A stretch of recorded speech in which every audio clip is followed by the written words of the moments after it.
Do not take product if you are hypersensitive.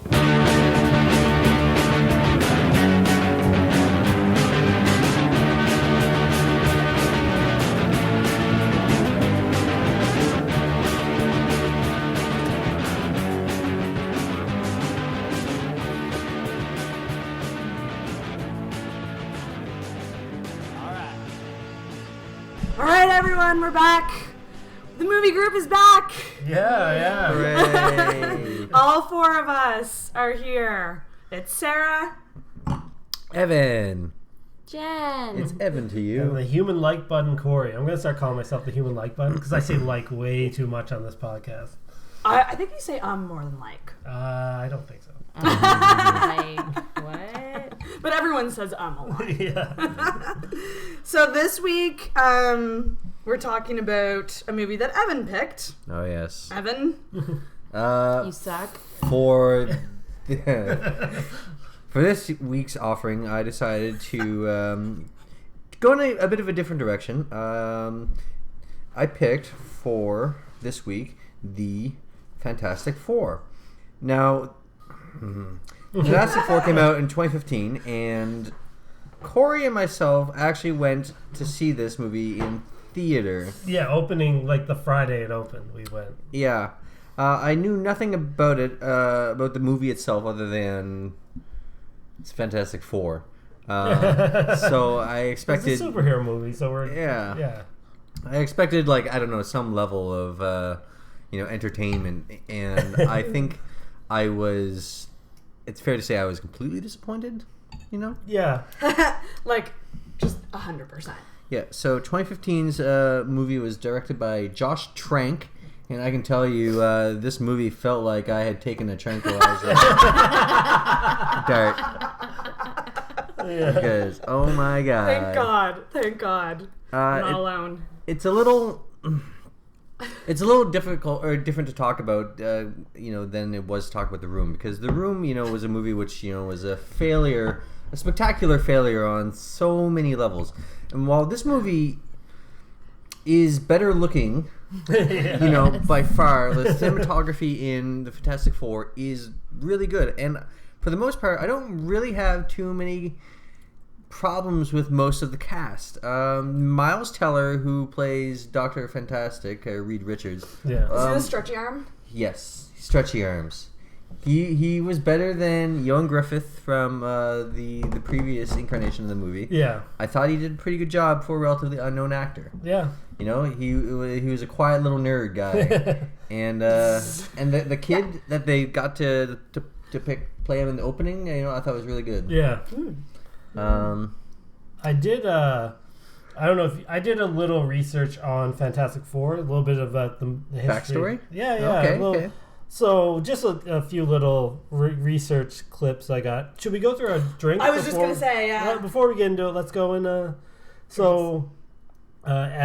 you want to tell everybody what we're drinking tonight? Well, my favorite wine for sure. I just love the taste of Foreskins. Dickens. So great. Dickens. For the Fantastic Four, we decided to pair it with the Foreskins wine from Nova Scotia. Is it Yoast? Yeah, it's Yoast. Is it? Because I didn't Can see. I just read the back of it? Yeah, to you guys? read the back. This And whisper it like in a sensual voice. Yeah, do your... This is a full-bodied and lusty wine. I'm when you try to put it on, just kidding. I'm like, there's not a... It's to be enjoyed on its own. This is a deeply satisfying wine with a long and pleasurable finish. Ooh. Long and pleasurable. Do you think they purposely made that sexual? They did, right? How could you not? It's full-bodied Long and lusty. pleasurable finish. Yeah. And it's called Foreskins. You know what? It's not that bad. It's actually not that bad at all. I must say this wine is better than Foreskin? than Fantastic Four the movie, and probably also better than sucking on a foreskin. I can confirm it is better than that. I just thought I just thought it's pretty funny. Like when I walked in the liquor store, somebody came up. Them? No, I kind of knew it was in Nova Scotia, but a person came up to me like, "Okay, help you find what you're looking for today," and I was like, I should really just say foreskin. I'm looking I lost for my foreskin. foreskin. I need foreskins. I went in and I looked forever for that thing because I didn't want to ask anyone. And I'm pretty sure someone came up to me being like, "Can I help you with anything?" I was like, "No, I'm good. Yeah, I got And this. I was literally just because I didn't realize it was red, first of all. Yeah. So I wasn't sure, like. It's from the blood of the foreskin. Ugh. But yeah, we're drinking foreskins wine for the Fantastic Four. So, anyways, Corey. Yeah. So, Oh wait, let's cheers first. Oh yeah, cheers. We gotta do a cheers. Bring it in. This is so disorganized. Yeah. Mine is white because red wine makes my feet swell. Yeah, Jen's kind of. I'm super cool at 3 years old. So, just a brief history about the Fantastic Four. The Fantastic Four debuted in 1961. It was a creation of Stan Lee, who is usually in most Marvel movies. He is not in this movie. Probably a good choice. Or, Well, that's because I believe this movie is owned by Fox. it is, but it still had the Marvel like opening thing. I think he's been in other Fox Marvel movies though. But anyway, Spider-Man, perhaps. Obviously this one for a darker tone. It doesn't have a joke basically in it. So No, you're right. yeah, Damn, it's none. humorless. Holy shit. Yeah. And What was that joke where she did the accent? Oh yeah, that was playful banter. We're getting Yeah. ahead of ourselves. I'm just There was It a wasn't joke. even funny. yeah.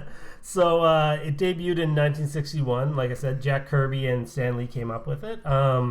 It was made in basically because Marvel wanted to come up with a superhero group because the Justice League of America, which is made by DC Comics, was a very well-selling popular comic at the time. So Marvel's like, we need a team. So they invented the Fantastic Four. This has benefited. Marvel did this thing back. Like usually when you make a comic, the writer writes out scenes, panels, dialogue, everything, and he hands it to the artist, and the artist has to draw the panels. This Fantastic Four was the first of what they used to call the Marvel method back in the day for making comics. It did the opposite. Basically, Stan Lee said that he would give an idea to Jack Kirby. Jack Kirby would draw all the panels, and then Stan Lee would fill go in in the dialogue. Yeah, he'd fill in the dialogue after. So he's like, I need this scene, I want this to happen. And then he would just go back in and basically give it words. Wow. And they call it the Marvel method. Like, yeah, that was the way they used to make comics. And that's counterculture to like what they do today or what they did before that. Another big thing about the Fantastic Four was they were kind of unique in a way that they were the first superheroes to use their real names, even though they had code names. But they were always like, they were a public. They were always Reed Richards and Yeah, Sue Storm, Sue Johnny Storm. Storm, Ben Grimm. yeah, you're right. Yeah. They are definitely like some of the most visible heroes in the in any Yeah, Marvel, Marvel, yeah, they don't Marvel really have or- secret identities. They have Okay. code names, but they don't have secret Sue identities. Storm is a weird normal name. Susan Storm. So, yeah. It's a great cam girl name. I'm gonna have to write that down. And well, that's another thing with Marvel. Back in the day, so people would really like recognize, or it would be easy to remember names. They used to use alliteration. So Yeah. Sue Storm, SS, like Reed Richards, Peter Parker. Like it was always like they tried to use like Those alliteration main- with all their Yeah, characters. as much as possible. And they were kind of the first group that like disagreed. Like every other superheroes, they were just a team and they would go and do what they had to do. The Fantastic Four were like the first that were like had personalities where like they disagreed or they fought or they pranked each other. That it was kind of like unique in that way too. But to get in their movie history briefly, so the first attempt at a Fantastic Four movie, the rights were bought by a German producer named Bernd Eichinger, something like that. I'm terrible at names. Basically of Constantin Films. And they bought the rights in 1886. Do you mean 1986? That's what I meant. Yeah. Thanks for proofreading my word. Yeah, 1986. Sorry about that. I'm not even drunk yet.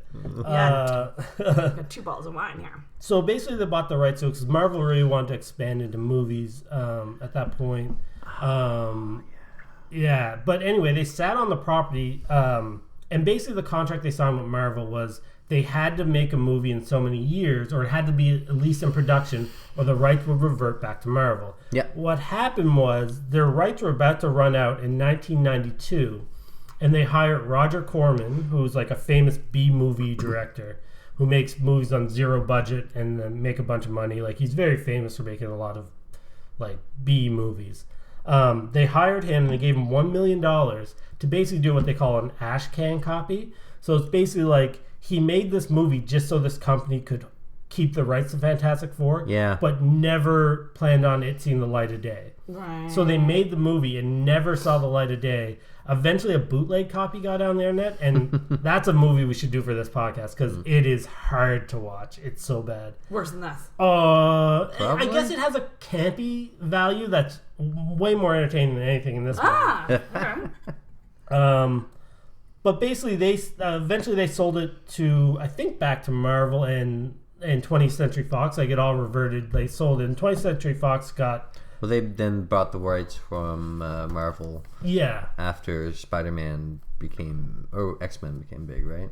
I think it was, maybe it was X-Men. It was one of the two, because at that point Marvel, even though the movies were making okay money, I think they were in really bad financial standings. Well, at that point, Marvel wasn't even making movies yet. Yeah. Because Marvel didn't start making movies until Iron Man 1. Yeah, that's true. They didn't start their own studio until they figured out like they were the best people for their properties. Which I'm so glad they decided to do, because this whole thing with different studios owning different bits of the Marvel universe. Oh yeah, it's completely awful. And the fact that, and actually you're talking about how companies have to make a movie, and if they don't, then the rights revert back to the Marvel universe or Marvel company. Yeah, that's actually what's been happening with Fox and the X-Men movies, because they keep making the X-Men movies. Yeah.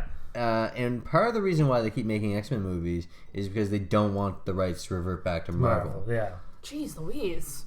It's spiteful. It's political. It gets. I'm going to try to get through this so we get to the movie. But sorry. No, I'm not to apologize. But I'm going to, like, their feud, I'll talk about it here in a second. But just say, so the 20th Century Fox got the rights. They made 2 Fantastic Four movies, both terrible, both still better than the one we watched for this podcast. With Jessica Alba, Michael Chiklis, and Chris Evans. Captain America.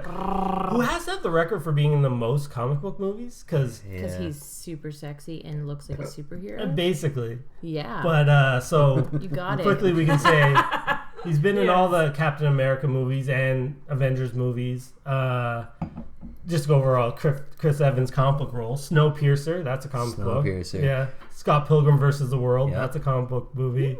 I missed The Losers. I was gonna say Losers, yeah. Which is I love that movie and that comic book. It's really good. And I think Push, which is not a comic book movie, but it's a basically superhero movie. So I give that half. Yeah. I feel like I'm missing another one in there, but off the top of my head, that's what I got. So yeah, they made those 2 movies, and basically they didn't do great, and which led them to make this newest one so they could at least keep the rights. So that being said, Marvel, on the other hand of this, they, now that they have a successful studio, they want Fantastic Four back. They want all their properties back, but Sony and Marvel have worked a deal for Spider-Man where they both kind of co-own it. Fox is not going to give up X-Men because it makes them way too much money, and they want Fantastic Four back, but like for some reason Fox just does not want to let that franchise go back, even though they've run into the ground at this point. Yeah, big time. So this is where it gets really spiteful. So Marvel, basically, what they started to do, they did with X-Men as well. They feel like they because they want these properties back, they start to almost stop marketing those products or discontinue them. Like they stopped X-Men kind of. Like they cut X-Men down because they don't have the rights anymore. Yeah. They basically got rid of most of the X-Men. And then with Fantastic Four, they changed Fantastic Four's comic to something called the Future Foundation. And that ran for a while, and it was a Fantastic Four title, but it had a few new characters on the team. Just basically so they weren't making a Fantastic Four comic book. So like Fox, so the publicity for the movie went down. Yeah. Also, it even got more spiteful because there was a recent event in Marvel where basically Marvel basically had all these multiverses, and they all kind of crashed in each other and made like one universe. At the end of that, Reed Richardson's son Franklin and Sue, they kind of go to repair the universe. So they canceled the Fantastic Four title. They're like off building universes together, and now they've taken the Human Torch and put him on the group The Inhumans. The Thing was on the Guardians of the Galaxy comic for a while. Oh, really? Yeah, which is kind of weird. Was the Thing the rock guy? Yep. Yeah. Yes, and Ben. Rock guy. That's exactly how I know him too. and I think he's on Shield now, some in the comics. And now Doctor Doom is filling in for Iron Man. Yes. Who is now in some weird dead coma, and like Riri Williams is also Iron Man. It's really weird. Anyway, that's how spiteful they are. They canceled the comic just so they can not give publicity to this movie. But yeah, that's what I have till we actually get into the movie. Which I kind of wonder about. I mean, the logic behind, because I mean, who it's like, wow, like these Fantastic Four, I didn't realize they were a comic. I only knew them as a movie. Yeah. Well, now I'll read about them, their adventures. But yeah, it's just such a petty thing at this point. Like, absolutely. It's kind of funny, but. All right, so that leads to Fantastic Four, the 2015 movie, directed by Josh Trank. It was written by Simon Kinberg, who worked on all the X-Men movie. Max Landis, so Josh Trank made a movie about superheroes, but not necessarily based on a comic book, called Chronicles. That's how he kind of became famous. It's a really good movie. It has Michael B. Jordan in it, who's in this movie. Written by Max Landis, who... If you don't know who Max Landis is, his father, John Landis, is a famous director.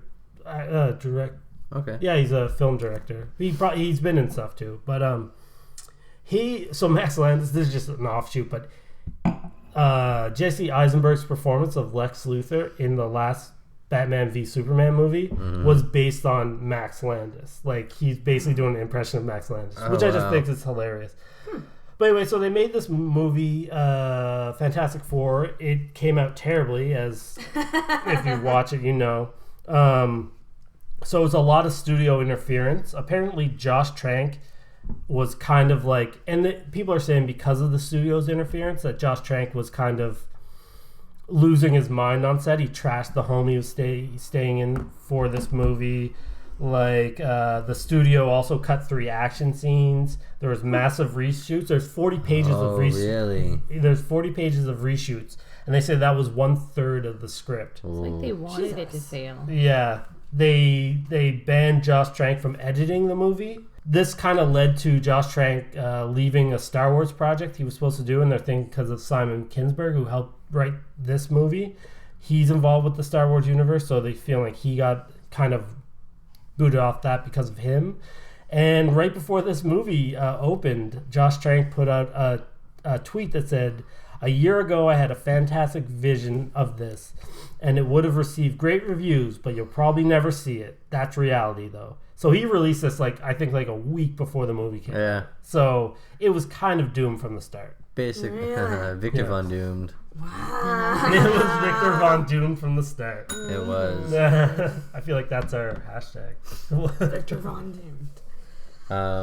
Okay, well that explains, I think, some of the confusion within this movie. Yeah. That being said, I think still some of their essential choices of particularly Toby Kebbell as Victor Von Doom, I think was awful. We're talking about Doctor Doom, right? Doctor Doom, Victor. Yeah, the whiny guy. Right. Yeah, he does have a like Eeyore, woe is me. He reminded me of Adam Driver. I mean, like, he... yeah. I was like, oh my god, I just want to hit you. I hated everything to do with Victor, with that character. You know, like, I hated how insipid they made him.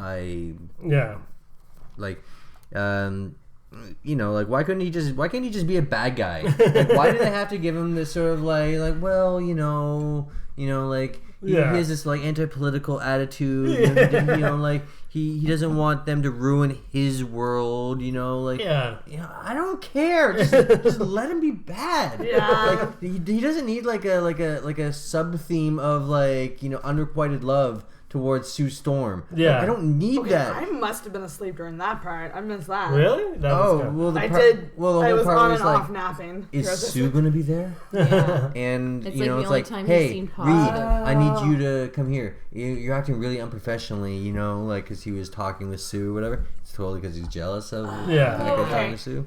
So I don't need that. Yeah. It's not necessary for Victor Von Doom to be that way. Yeah, he can Like, just be a douchebag. He's just a bad guy. Yeah. He also doesn't need to have his origin story tied up with the Fantastic Four's origin story. Yeah. That I also thought was a huge mistake. Like he can just come in and just be Victor Von Doom and just be evil and just fuck the shit up. He doesn't need to. Like, I don't need to see where he came from. Yeah. You know, like he didn't need to be all weak and like weird and like. Well, it's weird too because he's almost like the Lex Luthor of the Marvel universe, Yeah. where Lex Luthor is like one of the greatest villains in DC, and yet in the movies he's always a bumbling kind of idiot. Where Victor Von Doom in Marvel is the best villain in the Marvel universe, and they keep, for some reason, they can't get it right in the movie. You know what's funny? My choice for acting for both those roles is actually the same person. Ben Affleck. No, never. Oh god, he could Sorry. do it. Stab. But right in the heart. But yeah, honestly, like if I was to have my way and cast someone for Victor Von Doom, it would actually be the same person who I would cast for Lex Luthor, and that's Mark Strong. Oh yeah, strong, yeah. But instead he's Sinestro. Yeah. Mark Strong? Yeah. That bald, You know what's weird? angry looking man. I always thought Mark Strong would be a perfect Alfred for Batman. I could see that. But yeah, he would be amazing at both those roles. He's very intense and very good at being evil. But my favorite version of Victor Von Doom, I think it's Peter David wrote it this way, but he wears he wore a mask. Obviously, Doom wears a mask, and then he'd always say like, "Oh, it's because I'm so disfigured" or whatever. And then eventually he reveals his face to have the tiniest scar. Yeah. So I was saying he was so vain that like he feels like this tiny scar on his face makes him hideous. Yeah. Anyway, I guess we should run through the movie and then we'll get our super, like, this is just going to infuriate me. So at the end, I'm probably going to rant about this movie for a while.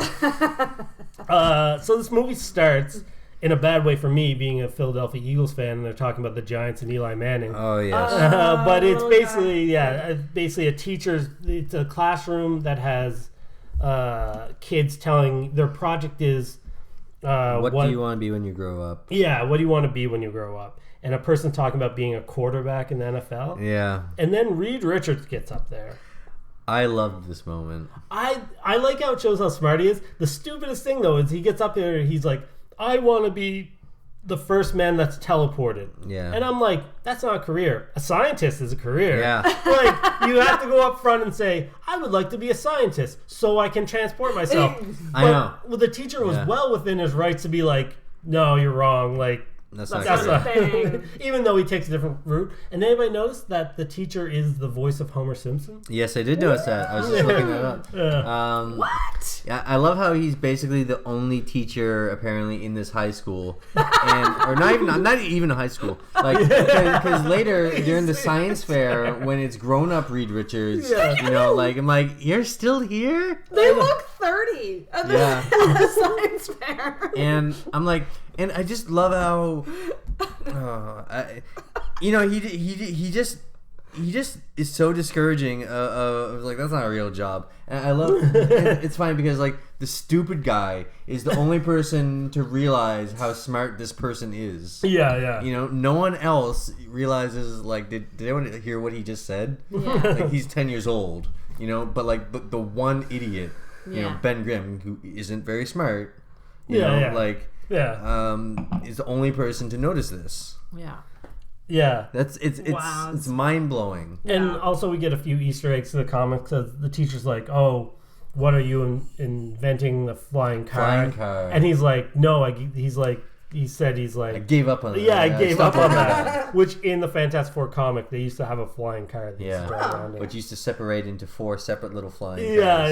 Yeah. Me and your sister got a picture. It looked really when we dumb. went to Oh, is Universal. that what that is? Yeah. And you guys It were sounds in that really car? cool, but it looked really dumb. Oh yeah, it looked like a life raft that It used to did. like Did fly. anybody notice, and maybe I made this up because I was really tired when I watched this, Half an but hour. when they were like seeing pictures of what was going on for the first time, there was like a car in the background and one of the I don't. so like those screens where they're like, we have pictures of where you've been because we have Oh, the yeah. And one is of the little dinky car. and one is of a flying car. Really? Oh, flying car. I don't remember that. It looked well. I don't know if it might be a dinky car, but it looked like it was like a car that was like whatever. And I was just like- okay. so Maybe. maybe I made that up because I was trying to make this as interesting as possible. That's really fucking detail oriented though. Maybe we just missed it. Well, maybe. but it was just like such one of those like little clips where they're like they saw. Yeah, I and think then, that maybe the car they sent there, the dinky car they sent Okay. there at the very first. Oh. Yeah.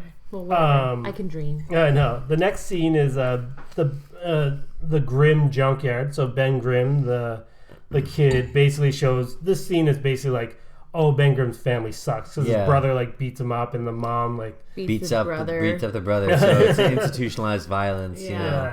Yeah. And also we find out where the origin of the phrase "clobbering time" comes from. Yeah, very true. Yeah, because his brother said, yeah, it's clobbering. It's clobbering time. Stop hitting yourself. So this leads to Ben finding Reed stealing Converter. a converter for his project, basically. So Ben helps him take it back to his house in the garage, and now we got the classic like boys bonding scene. Yep. And like he gives him a screwdriver, and You're gonna Don't strip the blow head. up. yeah, exactly. It was fun. I thought it was funny the N64 controller jammed into Well, the. yeah, I brought that up because at one point when they flipped the switch to like time travel this dinky car, there is actually a stack of 64s. Like, there's at least like 80 64s stacked on each other, and he's using them in some capacity. All I wrote is, how many 64s does it take to teleport yourself? Like, 'cause I was like, nice product placement. But also in this scene, I think it's funny and just a bit role. Tim Heidecker is playing the stepdad, which, if you like, from Tim and Eric, I was like, it's Oh, is that him? Yeah, and I was like, that's such a throwaway like cameo, but yeah. So anyway, that scene, they basically time travel the car, and it like knocks the power out for like whatever wherever they are, kind of thing. What I thought was weird about every scene where the power went out was like things were breaking. Oh Yeah. yes, all I was the like- Like all the generators transformers were exploding from the overload. Yeah. And then he finds out later that could have like opened the black hole and destroyed And it. destroyed the Earth. You destroyed the I Earth. No feel big like deal. No big deal. Good thing you didn't destroy the I don't Earth. know. and I make it just black. feel like that's such a small garage to have that. Like maybe the one in the new, like in the future, could definitely. Yeah. But in his little garage with tinfoil and what did they call it? Tinfoil and something else, and he could have created a black hole. Right. Yeah, I I forget don't- what they were talking about. Yeah. In the future. Did anyone else knows? The only thing, this is just my stupid brain, but the nerd really looked like, his name is not Nerd, that's how I just described him. Because it didn't give anybody's names until like Yeah, I just substantially knew for into the movie. Jen kept being like, "What's this person's name?" So I Who's just this called him Nerd and Ginger. Ginger nerd. But so Reed, Jamie Bell. his character looked, his whole persona and whatever reminded me of the Honey I Shrunk the Kids. Rick Moranis. Yeah, like he's just like, I'd see that. I I'll don't probably know. go for that. Anyways, that was just my little. Hilarious. This leads to the science fair, With 30-year-olds. which I was like, this is like some 90210 levels of old people playing teenagers at this point. Like, they're two grown men. Like, So bizarre. yeah, It's Jamie Bell. How old are they supposed to be? they're supposed to be in high school. So like 16 to 18? Yeah. Yeah. I just lost the word. What's the word for the thing you use to put when you make projects? Bristol board? Bristol board. Bristol Oh my board. god. I just could not think of the word Bristol board. It's been so fucking long. Were you gonna say anything about the Yeah, it's Bristol? just weird. They did have some Bristol board in the background. Yeah. Yeah. And so... And the fight about the lost guy, poor Ben forgetting to bring the cars. Well, yeah, Ben, yes. like, you had one job. You are... Obviously, you have nothing behind the science of this. He's the moral support. Yeah, but I'm like, you had to bring the car, and you didn't. So they just steal some poor kid's... They steal some poor kid's, like, airplane. Little airplane. Little airplane. I love that.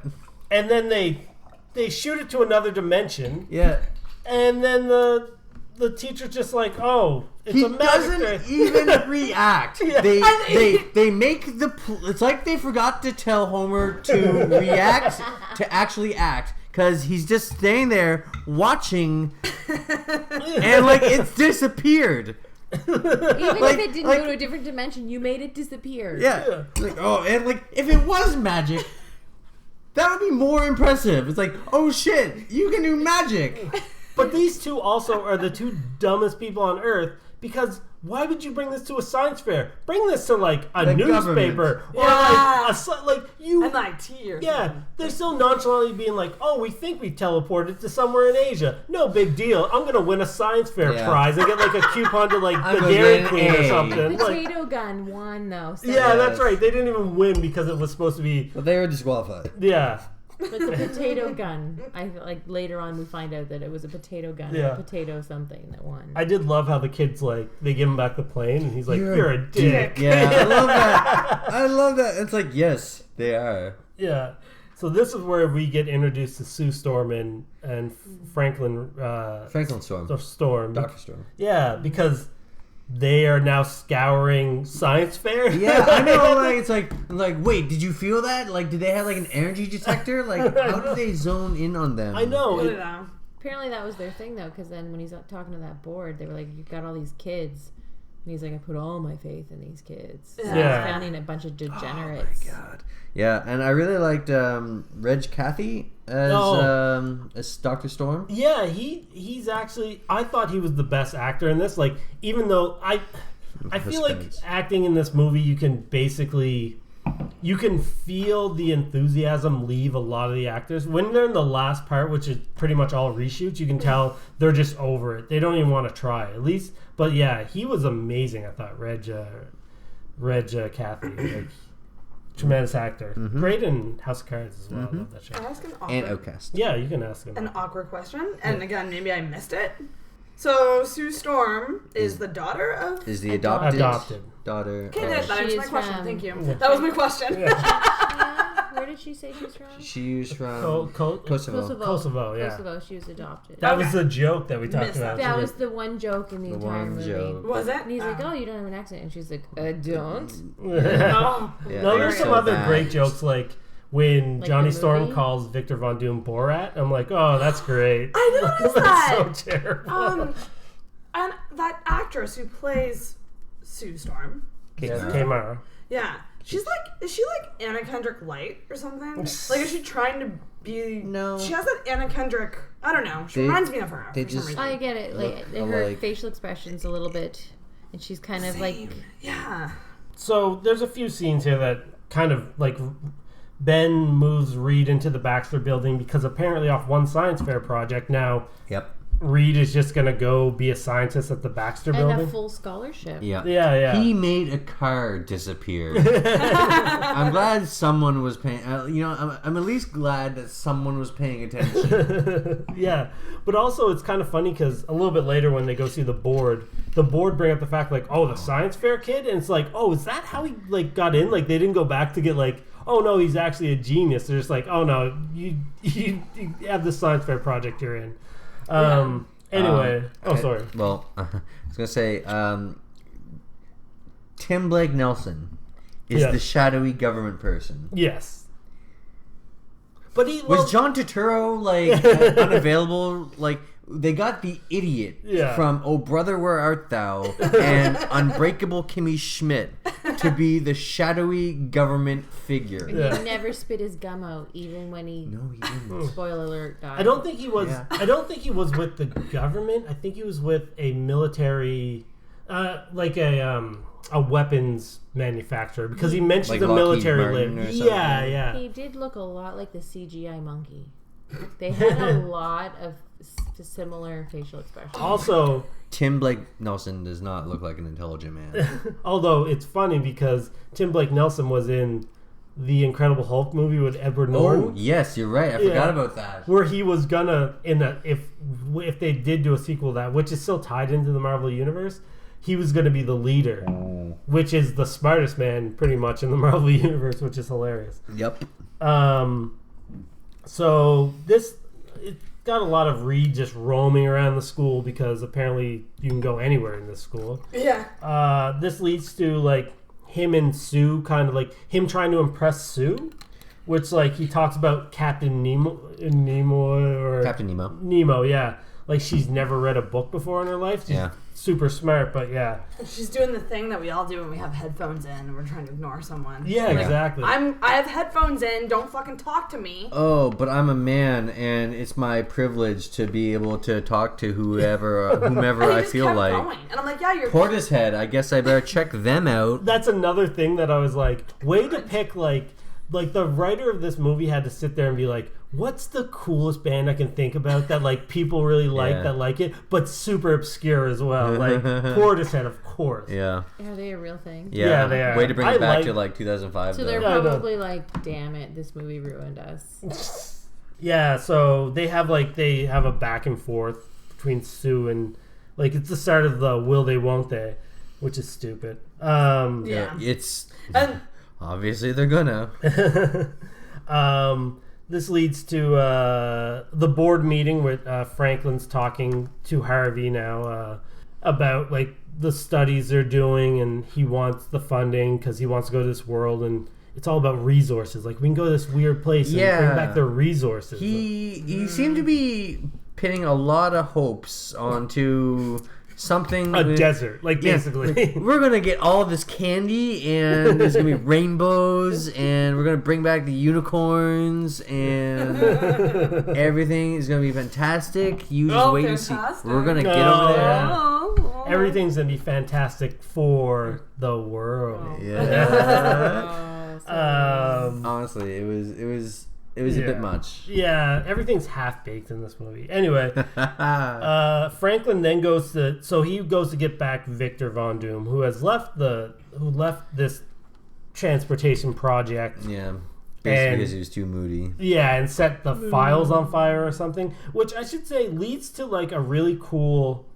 Like, I like this idea of Victor Von Doom, because when he shows up, Victor Von Doom has this thing he's wearing on his head, and he's controlling the blinds, and he's controlling... I'm just rereading the rest of that. Oh, he's controlling, like, the blinds with his mind, and he's controlling the door. I'm like, this is a cool Doctor Doom thing. It's like, oh, I thought maybe later on, this is how his power is going to work. Like, it's going to be through computers, but that never pays off. Like, did you notice that he was playing Assassin's Creed Syndicate? I did not notice that. I did notice the video game in the background, but I don't know which ones. They're all murder games to me. They're all the same. Some of them don't murder people. Yeah. So we learned that Victor Von Doom is basically cleans up nice. Yes. Why? Because he looked scruffy at first, and then looked less scruffy later. Mm-hmm. He still looked scruffy later. I should point out. Like he never, put on a suit or anything. Yeah, no. So anyway, in this scene, it's basically you find out that he's been with the project from the start. They kind of need him to come back because they found this to work with Reed Richards to really finalize this thing. And it's implied that Victor has a thing for Sue. He's like, is Sue going to be there? Like again. Yeah. Yeah. They don't really specify why they need Victor Von Doom. Because it's like, come back. We got this kid now, and he came up the same OD as you did, and he got them to work. Yeah. And they keep saying that, Yeah, that's true. Yeah. There's, I forget the aspects, but yeah, it's like, because he eventually thinks he's like, oh, somebody stole my stuff. And he's like, no, he just happened to come across it this way or whatever. Yeah. And I think, does that then lead into the science montage, or is there a scene before that? I think there's a scene before that. I think I actually wrote down science montage when it happened, but I don't see it right now. Then then they introduced Johnny Storm and his Toyota drag racing episode before the science montage, I think. Yeah. Yeah, we do just get before Johnny comes in, we get Victor coming back to the project. Him and Reed have this kind of instant like mutual respect but disdain kind of thing. This is where we learn that Reed Richards almost destroyed the planet. And this is where we get the classic line with I forget what Victor Von Doom says, but then Sue Storm's like, Dr. Doom over here. Yes, I noticed that. I was like, wow, that was terribly cheesy. Yeah. Reaching.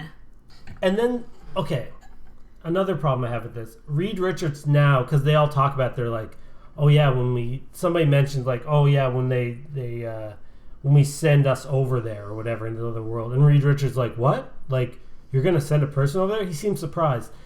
The first scene we saw is that he said he wants to be the first guy to teleport himself somewhere. And now he's just like, what? We're going to teleport us somewhere? Like, I'm out. Yeah. No. Like, he just, like, I felt like the script needed more of him pushing that idea more himself than it just being, like, conveniently like, oh, yeah, we're going to send people there. Yeah. How astonishing. So this is where we get the Johnny Storm, like, Fast and the Furious scene. Oh my god, I was like, what the fuck? Is this like a scene from Grease? Like, what just happened? Yeah. All the cars from like cool in 1992. Yeah. Yeah, the cars were not, like, that souped up. No. You have 6 views. Oh, yeah. Oh, seriously? Oh, yeah, but they're gone now. They haven't stuck with us. Another nice little Easter egg in the scene, I don't know if you guys saw it, but hanging from Johnny Storm's mirror is a Mario flower that when you get it, you shoot fireballs. So it's a prelude to the fact that Johnny Storm is the human torch eventually. So this basically leads to a race. He gets in a crash. His father comes, picks him up. His punishment to get his car back is that he has to work at the Baxter building. Yeah. Like, they're just... Also, that car crash seemed more intense than him just walking out of the hospital. Like, that was... Like, it seemed like he should have gotten some serious neck injuries. Yeah. But he just, like, walked out. Yeah. Like, no big D. Well, it's kind of like Fast and Furious. Yeah, you know, I guess. they just like destroy cars and they're totally cool. It's fine. Yeah. Yeah, so we have nepotism where he's just like, yeah, I'll give you your car back, but come work at this really fancy friggin' institute. Yeah. He can Such a build hard life. anything. Such a hard life. The dumbest question of the day. Have you ever welded before?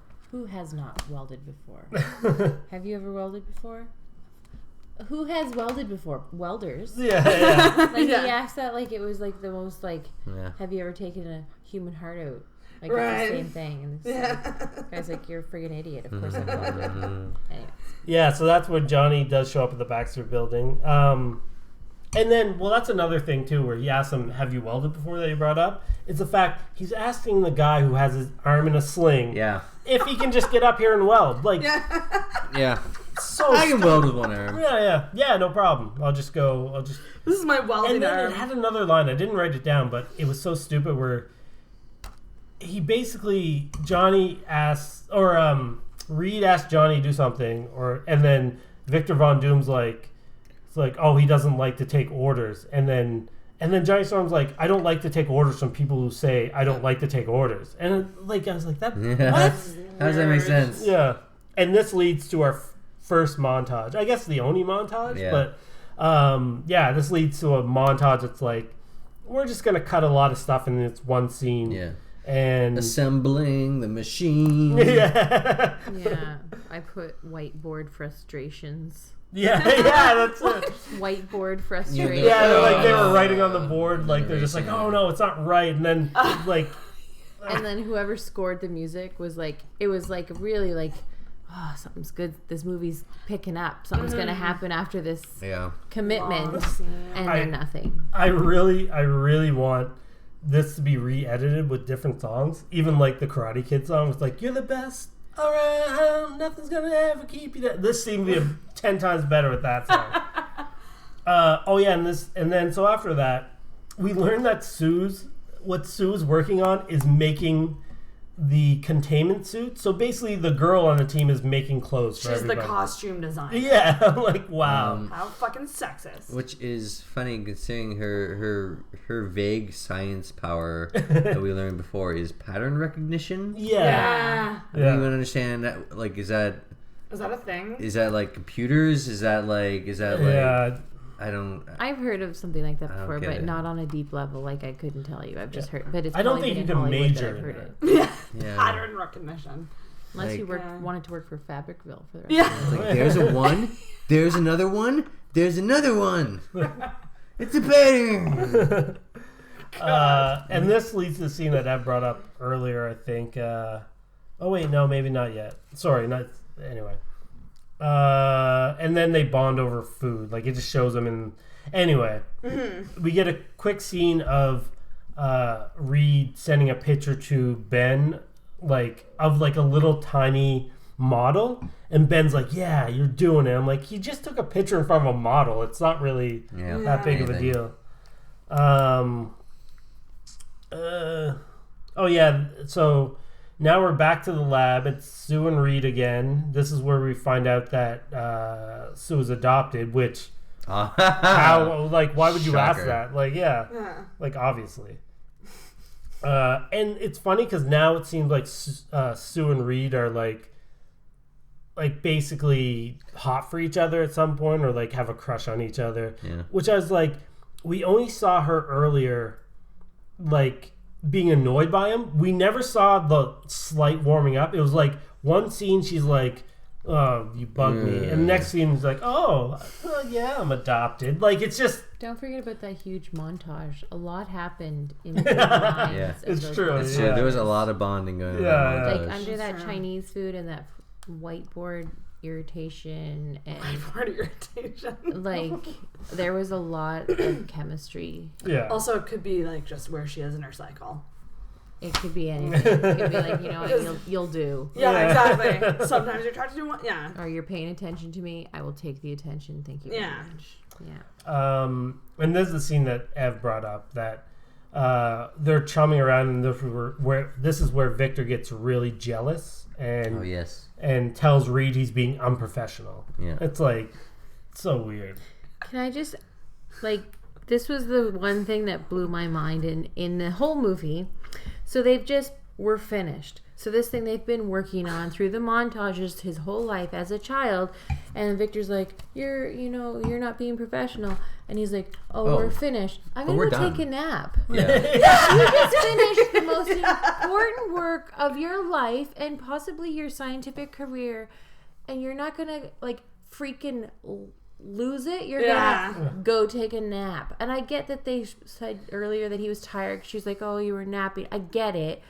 But you would get a second wind when you just finished the project that you have been focusing on for your entire life. And also, if you were done, why wouldn't you run up to Victor, who's been working on it with you, and be like, guess what, we're finished. Why wouldn't he realize they were done too? Yeah. I don't know. All of it was just stupid. Dear God. Again, half-baked. Yes, half-baked ideas. So this is where the board shows up, and they test it by sending a monkey to this dimension and back. Of course. Which is definitely, it seemed like leftover special effects from Planet of the Apes, because that monkey looked just like Caesar from Planet of the Apes. It was really shitty chimpanzee. Yeah. It was. I still felt bad for him. He did look a lot like Harvey, though. And also, these special suits they're supposed to wear. Nelson. The monkey wasn't wearing a special suit. No. They just sent it over and what happened to the monkey? Fucking monkey clothes. Nothing. What happened to him? He came back. Fine. Yeah. He came back. And he was fine. Yeah. He was just digital pixels, anyways. Also, for that moment, so they sent the monkey. They're stressed. They see that the monkey's vitals are increased, and he's freaking out, obviously. And then they're like, let's bring him back. They bring him back. It's successful. So again, the work that they have been planning and working on for all these years and probably spent billions of dollars on is successful. There are slight smiles. They're like, yeah, sweet, it worked. He's alive. Awesome. Yeah.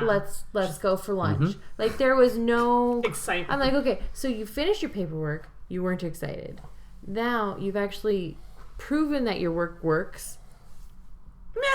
What I don't understand is at what point and why did the scientists ever believe that they, rather than trained explorers, would be the ones to go through and go to the new world? Yes. Why were they like, oh man, I wanted to go through the new world. I wanted to go see it and plant that flag. You know, they were so pissed off, like, about that one thing. Yeah. And, like, it's like, no, that's how it works. Yeah. You're the scientists. And they had you make the science. They had that discussion. Like, they were like, we will never be known for this work. Like, all these people who got the guys to They said that after they found out, though. So... They yeah. Because that's... But, I mean, they tell them straight up, it's like, we're going to now send NASA, we're going to send, like, astronauts through. But, there's a reason you don't send the scientists. Like, if you think about, like, failed, like, space missions where the scientists actually have to work on getting people back in the atmosphere, there's a reason you don't send your smartest people to space. Yeah. You send the people who are trained to go there. But, you don't send your brightest minds kind of thing. I can't believe I'm drinking red wine. Like, decently. It's delightful. Oh, that's good. And if you think about, like, the number of, like, space shuttles which have blown up over the years, I'm like, it's... Well, the monkey made it safe, so what were they worried? Yeah. So this leads to three of the guys. So Reed, Victor, and... Johnny. Johnny are all mad now. Like, they're like, we're not going. So they get drunk. Oh, man. On one flask of alcohol. Yeah, I know. They get hammered. 3 grown men get hammered on one flask. How old are they supposed to be at this They're point? supposed to be, like... they're probably... I don't know. Like, Reed is... Well, I suppose Reed is probably, like, 18, maybe 19. Because they just pulled him out of a science fair. Yeah. Victor looks... a lot older. He's probably like, like mid-20s. Yeah. So like maybe early to mid. But old enough that you could drink a flask of alcohol and not be off your ass drunk. Especially not share 3 other men and get drunk. And I mean, and they're calling Reed a lightweight. I'm like, one flask. Yeah. But it was ethanol.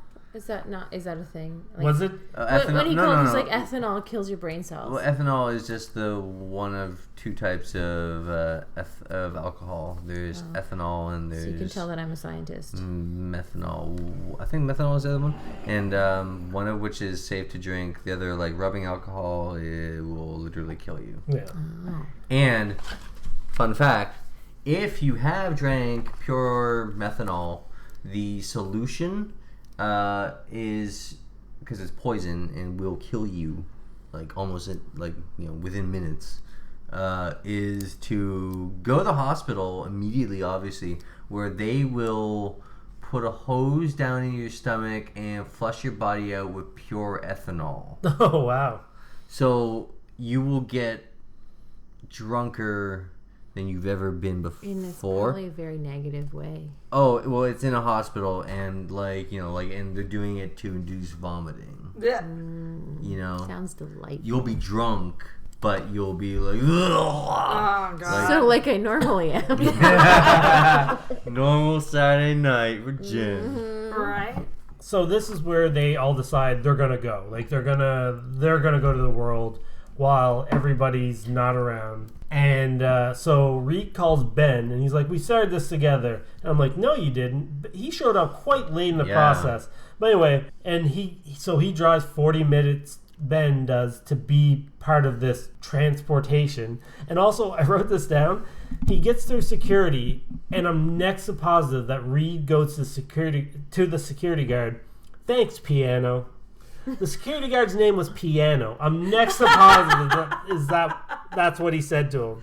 Piano. There was another joke in this movie because when they were drinking and sitting there and talking about how they should be the ones to go and made this plan, I don't remember the joke, but I'm pretty sure Johnny said to, I don't know if it was Victor, but he was definitely a yo mama joke. Oh god. And it was like very like like who you're gonna go to space with, and he's like, "Yo, mama." I think I remember that. Yeah, and then I was like, "Oh, fuck, that's awkward," because it wasn't funny. Yeah. So anyway, this leads to the other joke where he's like, where Johnny calls Victor Borat, and anyway, so they decide to travel. I wrote down the negative zone because I'm a comic book nerd, and that's where they basically are going, as a negative zone. But in the movie, for some reason, they call it Planet Zero. And I was like, go fuck yourself. It's a negative zone. That begs so many questions. Yeah. Why wouldn't Earth be Planet Zero? Right? And that'd be number 1 or 2. Yeah. Who knows? It sounds all right. Planet Zero didn't look fun. So did they not think that Sue would want to be in on this? Yeah, that's another thing. She's a girl. So I love. Yeah. I'm really glad you brought this up. I'm glad too. Let's get into it. All right. So they decide to have the 3 scientists. Well, the 3 dude scientists. Like they're obviously reckless enough to get drunk and then try and do this. But the girl scientist, no. She, is too responsible and therefore, can't be included in this whole shebang. It's stupid because none of them would ever be that irresponsible to do any of this. Like, it's one of these situations with completely flawed logic. Like, the fact that she isn't there doesn't make any more or less sense than for any of them to be in that situation. I feel like in the script it just said boys being boys. Like that's what I feel Silly like. Boys. That's how stupid I feel like the writing of this movie. But like that whole they were eating Chinese food together and they were flirting, wouldn't they? And she was a sister and a kind of a love interest to all of. She was a close. Yeah. So I'm like, wait, you just are ditching the girl? How badass would it be to be like, hey girl, you want to come to this other world with me? I'd fucking do it. Yeah, no, let's call my friend Ben, who hasn't been part of this project at all, and we'll take him with us. None of you know him, but I gotta bring him. Yeah. It's like, hey, you gotta come with me. Yeah. So you can become a rock dude. Yeah. Oh my god. Why does that matter? He did give him on a Swiss Army knife. Oh, right. So they travel to... I'm just going to call it the negative zone, even though I'm calling this. They travel to the negative zone. And so they see an energy field. So they decide, yes, again, the scientists. Yeah. It should be, this whole thing is they wanted to go to this planet. They said nothing about exploring the planet. If you saw a green flashing light on a planet you've never been to, do not touch. Yeah, just be like, I'll come back later, but I'm here. And they play it off everybody's kind of whatever. Ben is playing it off like he could give a shit. Yeah, Ben's saying this doesn't feel good. Oh, when they go down, yeah. But when they first show up, at one point he's just Ben's just cool, it's another place. Awesome. Yeah. And then he's the smartest one when they get close to the green shit. He's like, yeah, let's go back up this hill. This doesn't feel good. Victor, for some reason, feels compelled to touch the green goo. From the Prometheus school of touching stupid shit. He's a scientist. Take samples, bring a mass spectrometer. Yeah. Or, you know what? You don't have that stuff. Just go back. Yeah. And then bring some back. Yeah. Bring it back with you. What science is it just to reach your hand down and... hey, let's see what happens when I put my hand in this stuff. Didn't someone grab a rock or something and go, this is going on Instagram? No, he took... Johnny Storm took a selfie and he's like, this is going on Instagram. I'm like, millennial joke. Yeah, they love selfies in this movie. God. Children loved selfies. Victor basically reaching in starts a collapse of this world and they try to get back up the hill or the wall. Victor falls into the green goo. They all try to get back in their pods. Ben can't close his pod because of the rocks. Yeah, Ben can't close his. Johnny gets a flaming rock shot into his. Yeah. And he's on fire. And where the elasticity? Yeah, nowhere. Yeah. I mean, who knows? You're exactly right. And and Reed became elastic. Why? Reasons. Who needs them? That maybe elasticity is just what the energy normally does. But if you're on fire, then Yeah. then you get fire powers, or if you get rocks, you get rock powers. Or if you fall off a cliff, you become a big bag of metal. Yeah, a big weird dude. Yeah, so this Who lasted at least a year, by the way, I should say, without eating. Food. Are we past the part where he fell into the thing yet? Or did we get there? We just kind of said he fell. Because I was going to say, there was a really funny part in that where one of the guys, I don't remember who it was just like, he said something like, we can't leave him. Oh, yeah, I'm Reed like, says dude, he's gone. Yep. Like, he ain't come, he's fallen into this pit of goo. That would definitely not be me. Like, I would never say, we can't leave him. Yeah. I'd be like, I'm gone. Yeah. No, sorry, I guys. wouldn't even have known he fell because I would not have looked back. I would have just been up. You guys Go. if I was hanging off that cliff, you guys would have all ran away. I would have I'd jumped be in that gone. thing. If I was Johnny, I would have jumped in that thing the moment stuff started cracking, and I would have just been like, "See you guys later. I'll send it back." Like, Bye. yeah. I'm out of here now. I will say this leads to another scene that I think is pretty cool. I think like the horror values of them all being like when they get back, like Johnny's like on fire, and then he can't find Ben under the rubble, and he looks back and his legs extended. Like, I thought that was a really cool kind of scene played for horror in a movie that probably shouldn't have horror elements. Well, and he looks over and Johnny's like he's on fire. Yeah, he's too. just I love burnt it. up. Like, I thought that was pretty cool. It was a good moment. I agree. So, But like Sue, Yes. And she gets blasted. Yeah. Oh, is that how she got her that must- power? However, whatever the energy was that was brought back with them, I Yeah. guess would be Okay. the explanation Blasted for that. her. Because that was one of my questions 'Cause going into this 'cause was there's how a the fuck scene- did she get her power? Well, there's a scene when the pods come back, like this wave of energy, like expands and like hits her, and she falls back, and she's just like whoosh, Right. Yeah. fading in and out. And there was another blackout. Oh yeah, Yeah, it was yeah. a big one. So this leads to Area 57. So Right. Is Yeah. that what it's actually called? Or it is was that- called that. I Okay. wrote down Area 57. I'm like, wow, yeah, way to play that up. God. So Reed's all stretched out. I literally wrote the exact same thing. All stretched out. Franklin is I wonder if in. his dick is all stretched out. I just wonder why his neck wasn't. Yeah. Maybe it's just He can- limbs. No, he can He stretch. can do it all. Yeah, he can stretch. Wow. Then his penis probably gets pretty stretchy and long too. Well, as but long as he then, wants like, it. you But then have it no would be- control over it, so it's like. Yeah, so it would like be an an Well, elephant. you know, Yeah. he gains better control over it. You know. Once it gets shrunk back. Well, no, over time he learns how to, like builds out those stretchy muscles. Yeah. Because it starts being able to punch people across the room or whatever. Oh yeah. Oh yeah, That's right. That would have been the scene if he just shot his dick out and knocked somebody out. He's doing Porno version of this movie. He just like has sex with like Sue Richards while they're in different rooms. Stretches his penis over. He just takes it and like plugs it in, while he continues to work on his science stuff. I wonder if he can, I wonder if he can move his foreskins. By the way, yes, foreskin wine. Oh my. We should get them as a sponsor. Yeah. Cheers, everyone. Cheers. I'm actually not minding this red. Not bad. It's really not that bad. Normally I cannot. It's light and drinkable. This white's not that great. Mm-hmm. It's like Nova. I don't know. No, but there's yeah. no 7. No, it's a No. novice. Oh, I can't even pronounce it. Okay, so Franklin's interrogation. He kind of wants to know where his kids are. They bring him over to Sue. Sue can't control her powers. This is the easy one to show you. Yeah. We'll start off light. Yeah, light, where she's just like flickering in and out, and, like she can't. That's not so bad. And I will say, I thought he was doing an amazing job of acting as like the very concerned father. Like, I feel like in this movie he was doing a great job. Yeah. In such a bad movie, so wasted on a bad movie. And then we go to Johnny, who is just like on fire constantly. Yep. Like, and can't turn it off. I kind of hate how this movie just made it that it's a suit that controls it. Like, he never learns how to control his powers. Like, I don't know. I thought that was stupid. Yeah.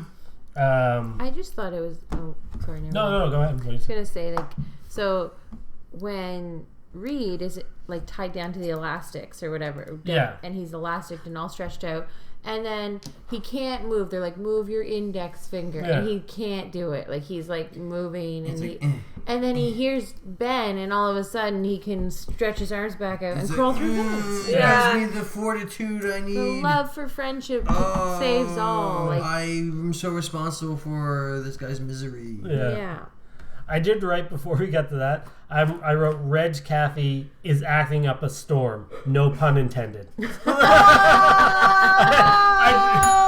I did that. See, there's more jokes in this than there are in the movie. In the review. God. So yeah, Reed escapes with terrible CGI on this, or CG. I felt uncomfortable. Well, how bad it was.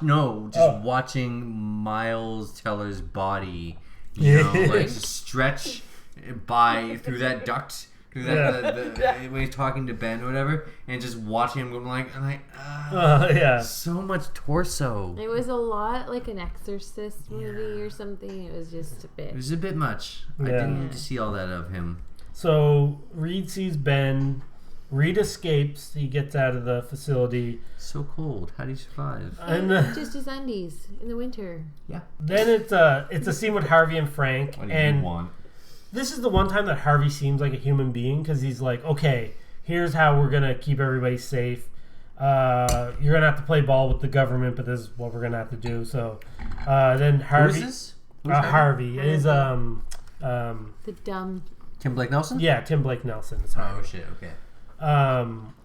Which Mole Man is named Harvey as well in the Fantastic Four comics, and I was like, oh, is that like a little... Nod? Yeah. Wink and nod. Anyway, Harvey talks to Ben and basically makes a deal. You never really hear what the deal's about, but he's like, yeah, come work for the government or whatever. Well, presumably it's we'll fix you if you come. Yeah. And during this entire time, Harvey is still chewing gum.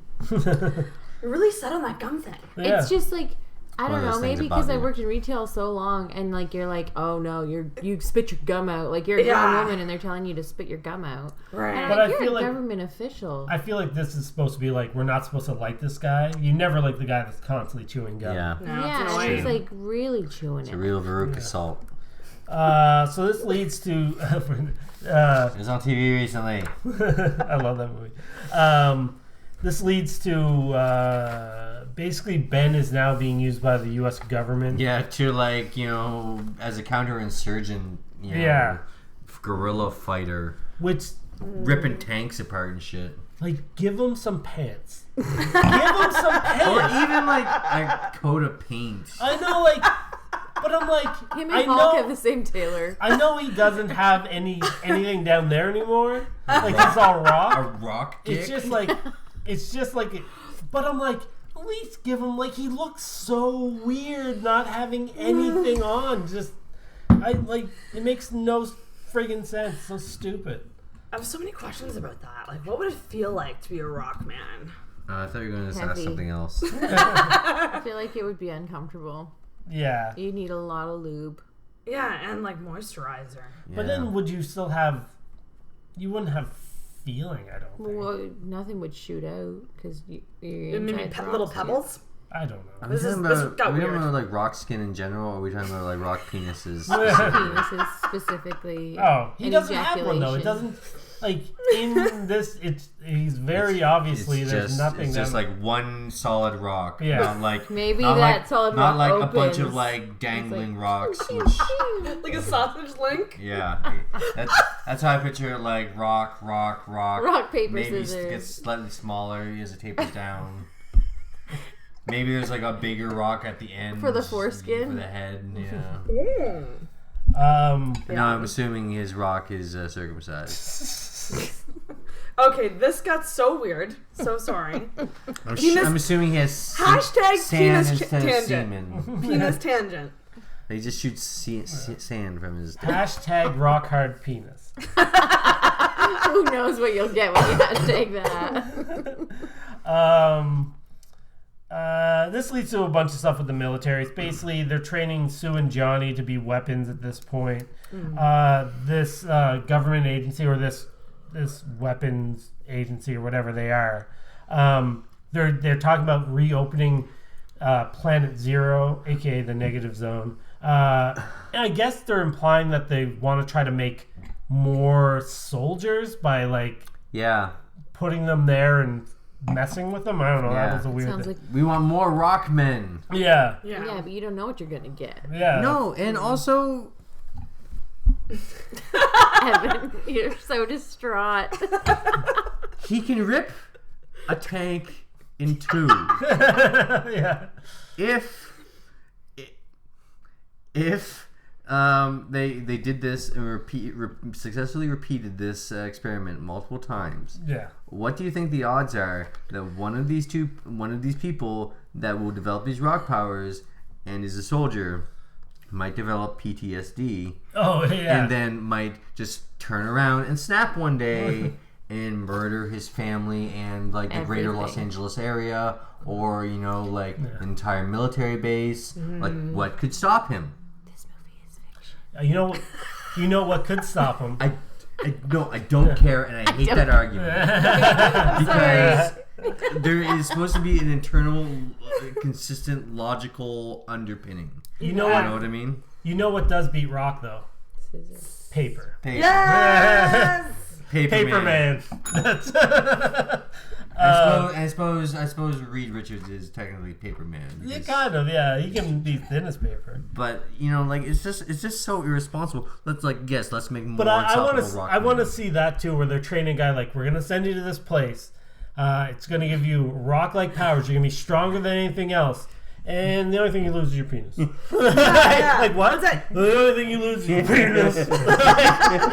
Like what was that? No. I think I glossed over that. You're gonna be so strong. You're gonna, Yeah, like, you're gonna jacked. You're just gonna beat everybody, but you won't have penis. Your penis is gone. Don't worry about it. We're not gonna give you pants either. Wait, the Hulk has pants, right? The Hulk does Yeah. because they Yes. like stretch out from his like. Yeah. Well, he gets Right, into he has, jogging like, pants. it's like later. purple pants, isn't Purple it? pants. Yeah. Like, Well, like- in the comics. But, like, And in the yeah. comics, Thing has pants. Like, Sometimes. yeah. Sometimes he just has underwear. Yeah. Well, like the little. Whatever, like little Give him speedo, something. just Yeah. something. Like even if you don't have a bum crack or a Just penis, to like break up the orange, nothing else. you know, Just make it a little. just everybody needs some dignity. Yeah, that's the kind of thing like when people who have like no pupils wear sunglasses. They're not working, but at least it just like gives you a little modesty. Is it immodest to show your eye sockets? I don't know. Well, not eye sockets, It's- but it's just they yeah. cover them up. It's just Sure. So people don't stare. You know? Yeah. I mean, you Yeah. wouldn't know people were staring because you. Yeah. But you presume people are staring. yeah. God. Did you know that in the comics, the Thing had a girlfriend Yes. for the long time? Her name was Was Irene. she also a rock woman? She was blind and human. Yes. And they Did she not be like, what the fuck is up? No, she knew. She knew that he was a rock monster. Like And she was into she that. touched him. She still had the same. Yeah. Yeah, like she felt Like, his face. that yeah, Rocky. gravel. because in the He's got other the soul of a poet. in the Yeah, Jessica Alba Fantastic Four, it was the same thing. Yeah, he had a girlfriend. and I remember that because he was like feeling like sad about Not be their- able to fuck her. basically, yeah, I was gonna say intimacy, but whatever. Whatever works, same thing. Whatever gets the job I didn't know we had a Yeah. delicate tone in this No, podcast. we don't. And But yeah, like I guess I don't know. Maybe their relationship was deeper than that. Yeah. So they're still doing the showing everybody off to the military, and Harvey goes and talks to Ben, which Ben is watching a TV that has him Yeah. like basically So watch the combat replay footage. yeah. Which at the bottom it says confirmed kills 43, and I'm like, why are you having like? I get it, he's in the military and stuff. This is a comic book movie. You don't have to say he's killed 43 people. Yeah. Like, I don't need to know that he's like Yeah. murdered several people. like confirmed kills too. Like, yeah. oh, Well, the people who died, like of secondhand, like explosions and trauma and stuff. yeah. So this basically leads to That's also I gotta say Yeah. that's a really like a year. It's, Yeah. it's a year. He's killed 43 people in a year. But I guess if you're a soldier and you're going out on these, I don't know anything about being a soldier, but there are probably some that go out and have very specific duties Yeah. to just like mass murder. But maybe. like it just seems like not a lot of time has For passed. 43 people. But to- also, you got to think a soldier. It's not a soldier will shoot somebody and they'll die.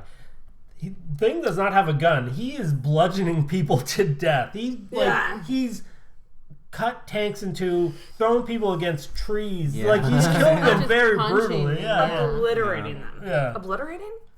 Yeah. It's also a very personal death, you know. It's like I am going to deliberately kill you, rather than like being banged, you know. Yeah. And it's like someone way over there, you know, is now dead, and you don't feel it as much. Yeah. Versus like being like, how do you know that?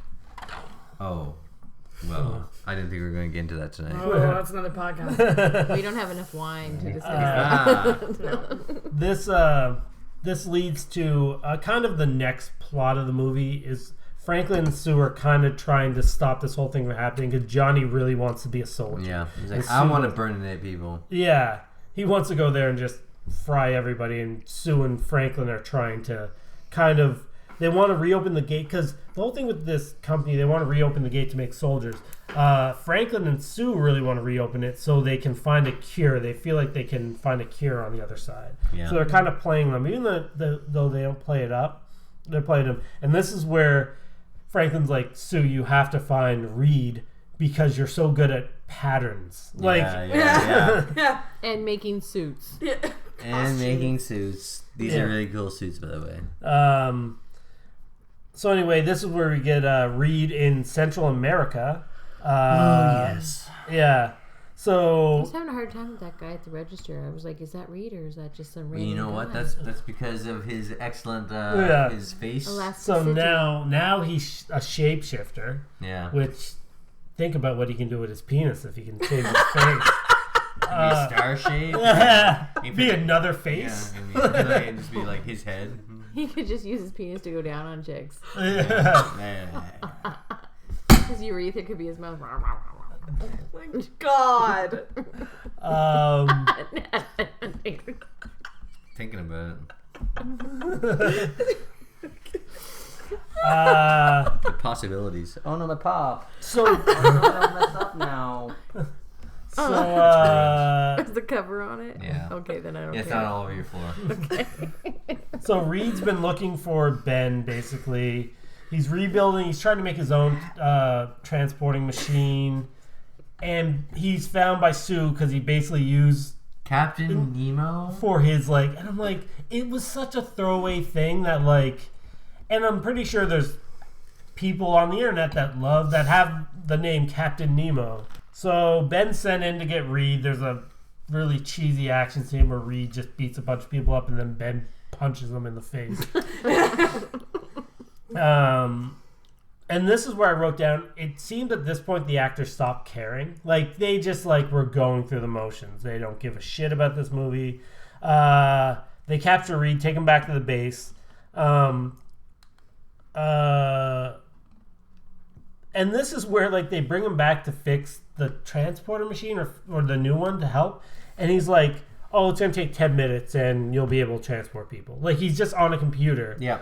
10 minutes and he just solved, like, oh, it's so infuriating. Well, at least give me another montage. Tim Blake Nelson even says, you know, like, it can't be that simple. Yeah. Or whatever. Yeah. And he says, actually, it might be less than 10 minutes. So then they notice pictures about what do you call it? Not Planet Zero. What are you calling it? Negative zone. Negative zone. Negative zone. Oh, yeah, Phantom So Zone. they notice that the landscape has changed. Yeah. Johnny's like, yeah. Not Johnny, and they're like, Reed. how do you know? And he's like, it's just different. And I'm like, really? Well, yeah. But it is different because Victor's been shaping it in his own kind of way. He can control stuff. But it also could be a different part of this place as well. Like, it doesn't have to be that place. Exact spot. Yeah. Because they don't cover that, but I was wondering about that. And whether it's a fixed point, you know, like whether it's like they're sending it back to the same place every time. Yeah, I guess that would make sense, yeah. Maybe. Maybe. Johnny and Reed, all of a sudden, it seems like they're going to have, like, the first time Johnny sees Reed again, it looks like they're going to be, like, mad at each other. And then, like, they're just really cool with each other. Yeah. How you doing, man? Like, good. Good to see you. Like, it's just really weird. Yeah. And then I was like, and then they send astronauts to the negative zone, which is what they should have done in the first place. And they have kits to take samples. Like, they have everything. Like, this is where you went wrong, idiots. Proper scientific machinery. Yeah. So this is where Victor shows back up. And they abort the mission to bring Victor back. In a stretcher where everyone else was standing up in their own little pods individually, and all of a sudden they have enough room for a stretcher. Yeah. Yeah, that's right. You said, they're just like, yeah. You're right. I think it was different, though. This one was hollow. Like, the other ones were pods. Oh, it's ugly. Yeah, he's like, you made it ugly. Yeah. Victor's suit has bonded with his body, which is, I should say, stupid because it's a terrible Doctor Doom, but Marvel had this thing called the Ultimate Universe, which was separate from the regular Marvel Universe, where this is what happened to Doctor Doom. He basically was bonded with metal. So I think that's what they're going for. To explain his suit?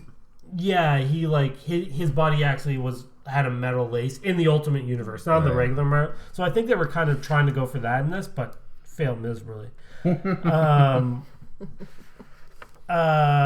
Victor says, oh yeah, that's another thing. He hasn't eaten in this world, but Victor does say, he's like, oh, this place kept me alive. Yes. Yeah.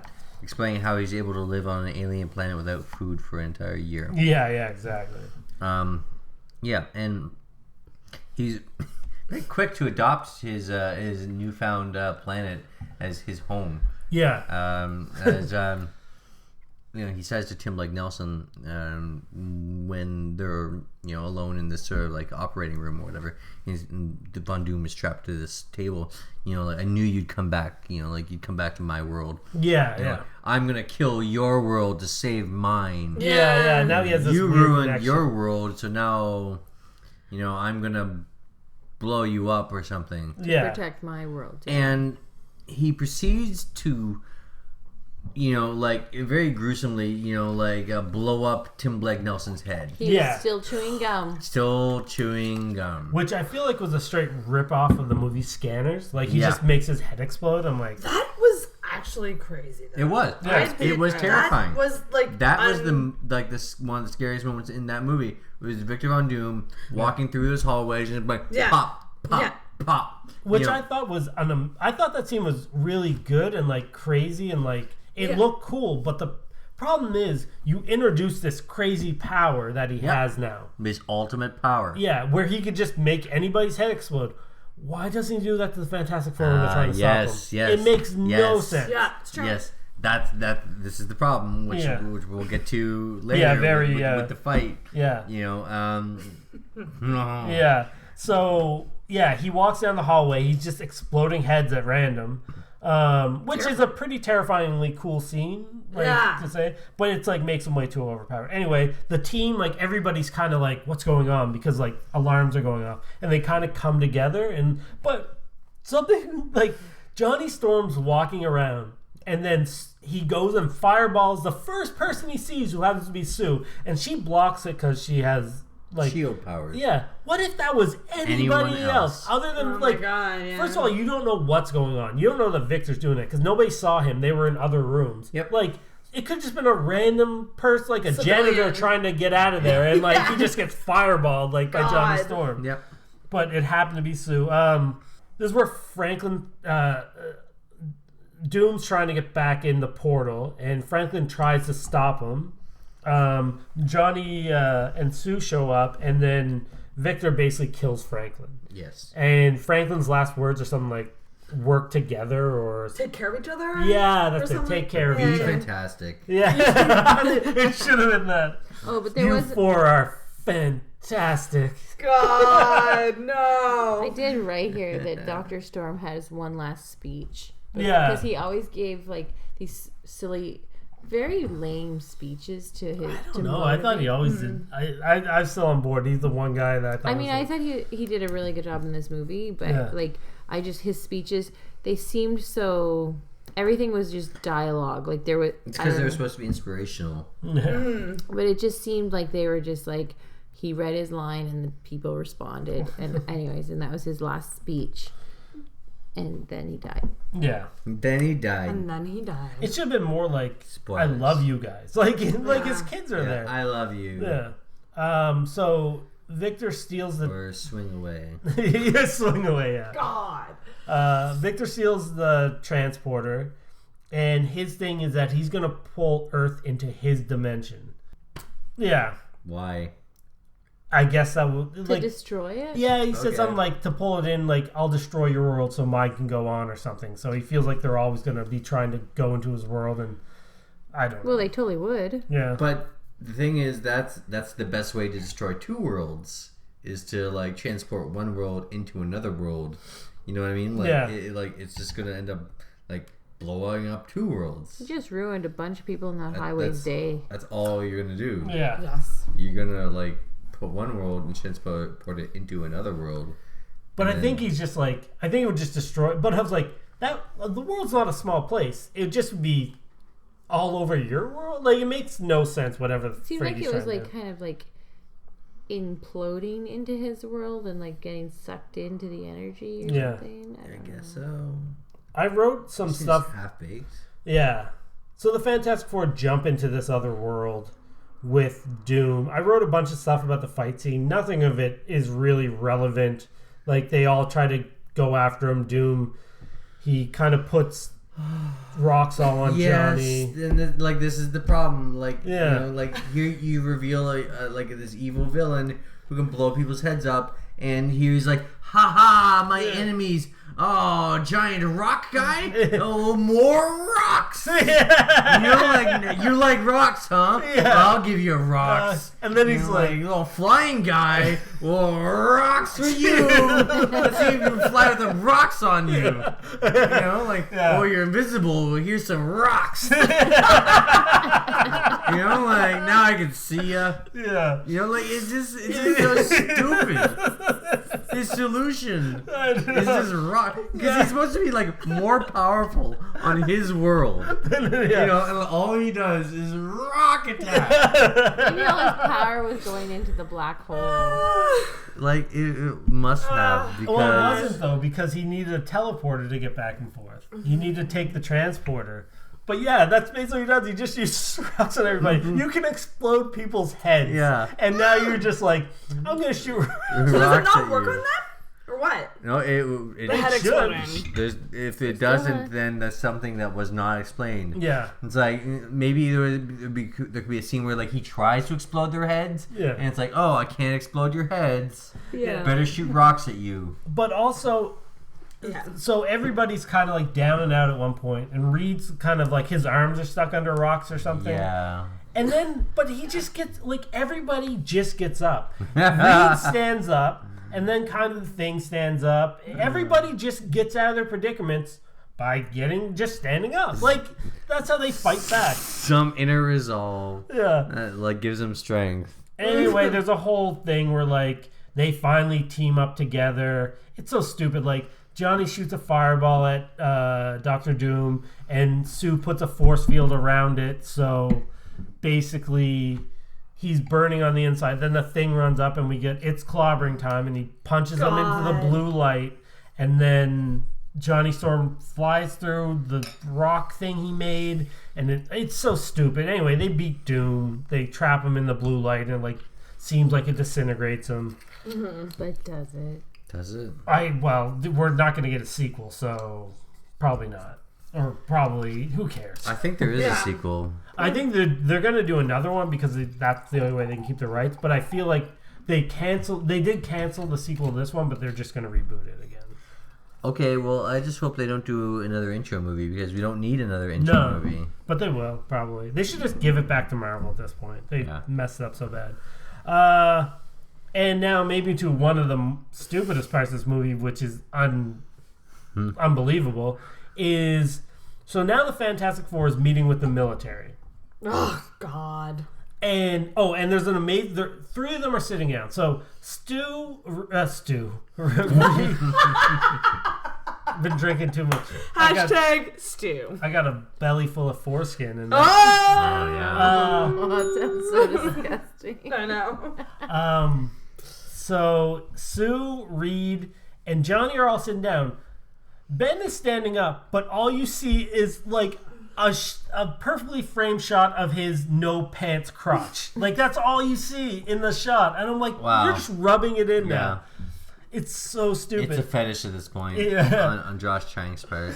And then so basically the conversation pretty much with the military is like, we still want you to work for us. And they're like, nope. And he's like, well, what do you want? They're like, we want a facility, and we want space, and we want to come up with scientific shit, and we want all the rights to it, and you're going to supply it. And they're like, okay, like, what's the benefit to them? It's so stupid. Well, because poor Ben is just standing in the background going, yeah, but it's just like, I feel like the benefit for them at this point, is to avoid a terrorist situation that the United States military cannot, much like the Taliban, a situation that they cannot create or control. Yeah. Mm-hmm. And that leads to them getting this place, and we need a team name, and they keep saying all this stupid stuff. Well, the Wonder Boys or the Super Guys, or the Burning Freaks or whatever you call them. Yeah, Burning Balls. Burning Freaks. It's so like stupid. A lot of I them couldn't even be bothered to went write the down. Josie and the Pussycats route, being like they would name Johnny them. Storm and the Flames, I think he says, or something. Yeah. It's like selfish, so selfish. Yeah. And then someone said mentioned something about Fantastic. Ben. It's fantastic. And then Reed's like, that's our name. And then cut the credits. The logo. And then the logo goes across. Yeah. All I could think of is, it's fantastic that this movie is over. It was less than 2 hours. No. It was 100 minutes. It's so funny because, like I said, me and Ev went to 20 hours. Me and Ev went to the theater to see this, and I remember when we had to do it for this podcast. I said to Jen, I was like, "We need some time. It's over 2 hours." And then when I looked at the time of it, I'm like, "Oh, it's 1:40." Like I was like, "This movie feels like 5 hours. Yeah. Like it does. It feels like it's over 2. Where most Marvel movies feel like it's under 2. It's always over 2. I feel like when we watched it, because we were like busy all day, and we put it off, and then we watched it, and I was like, I feel like we've been watching TV all day. I know, right? I had a couple micro naps during when I watched it. I wanted to, but then I was just like, no. Gotta stay awake, yeah. So that's Evan, Corey, you guys went to the theater for this. So when I went to see Batman v Superman with Corey, there was a lot of gestures and obvious frustration on your face. Oh, me and Nora. So throughout the movie, were you guys like, ugh? Or like... No, I think I was lying there. I was sitting there in awe of like, oh, this is just... Like, I was dumbfounded. Like, I couldn't even react to it. Yeah. Like, where Batman v Superman, I was upset with that movie. That's why I was reacting the way I was. I'm like, Batman doesn't kill or whatever. Yeah. Right. But this, I was just like, oh my god, this hurts my head. Yeah. Like, I was just dumbfounded that that movie could be this boring. So obviously you regret seeing it in theaters. Well, I regret seeing that movie at all. And I've seen it several times. Yeah. This is my second time. Because it would be on the movie network. And it's just there. See, I can't. It's just there. I get really distracted. Like, if the television's on, I can't do anything else. It's just like I'm like zoned into the television. This would and Corey, like, he puts on movies to do like whatever around the house, and I get so distracted I can't get anything done if there's a movie on, even if it's the worst movie like The Room in the universe. I have to stop and watch it. I feel like this would be that movie where I could actually get all my housework done. Totally. A background movie? Check your emails. It could be, yeah. And I can't have background anything. I need like full concentration on what I'm doing. It was bad. Movies aren't supposed to be background to anything. Yeah. It wasn't even fun bad. No. Like, that's the thing. It was just straight bad. Like, I don't even really remember watching it. Yeah. And I just watched it. Yeah. Yeah. Yeah, so, I know, yeah. It just sucks the life out of you. And it's funny because this is the 4th movie that's been a Fantastic Four movie, and not one has been good or well received. Yeah. And I remember somebody saying, like, maybe it's just impossible to make a good Fantastic Four movie. Somebody else's thought, but I always go by it. But somebody said, there is a good Fantastic Four movie out there. It's called The Incredibles, which is almost like a Fantastic Four. And it's like, that movie's amazing. And it's like, you just got to get the family dynamic right. Like, this movie's wrong because the Fantastic Four has kind of a funny comic. It's kind of light. Like you got the Ben Grimm and Johnny Storm always like teasing each other, family dynamic. This movie's just like dark for the sake of dark. And like serious and melodramatic. Yeah. And just, no fun whatsoever. And the music is just completely wrong with this like sense of like, greatness about to emerge, this like, oh my god, something amazing's about to happen. And then nothing. Throughout the entire movie. Yeah. Like his music really does set the mood for the music. I feel like Howard Shore did the music for this, and it should have been Danny Elfman. Yeah. I don't even know if that would have saved it. I hate Danny Elfman. Oh, wow. Oh no, Boingo Boingo. He's done a lot, but I don't think he's done a lot of good. Yeah. It got a critic score. Is that would the tomato meter be critics? Yeah, Metacritic. So that's 9%, and the audience score of 19% on Rotten Tomatoes. Which is too high for both of those. Jesus. Yeah. Pretty bad. And I also remember when I heard this movie was filming, and then I remember seeing a tweet being like, we just wrapped. And I was like, wait a minute. Because usually for any superhero movie, if you look online, you always see like, oh, filming here, filming outdoor here. This movie basically takes place all indoors. Like, it's almost like a play. Like, you could do this as a play. It'd be terrible, but you could do it. Let's not do it. We could do this movie? I glanced over Corey, and he knew what I was thinking, and he shook his head. Oh. Another Arrested Development callback. Yeah, that's it. So, I mean, at the end of the day... That was Fantastic Four. I want my 100 minutes back. I was trying to think of, like, what we did for The Room. There's no really Mary F. kills for... No, not really. No. I mean, okay, here's one, though. Kill myself. I got one. No, I got one. I got it. There's 4 of us here. Mm-hmm. Who would we all be? Ooh. I'd probably be the rock guy. Why? No, he was... Because his name is Ben and my name is Jen. I was going to say Corey's the rock guy. Yeah. He was just like, never mind. Yeah, you're going to say it with Johnny Storm. I would take that. The Human Torch? Yes.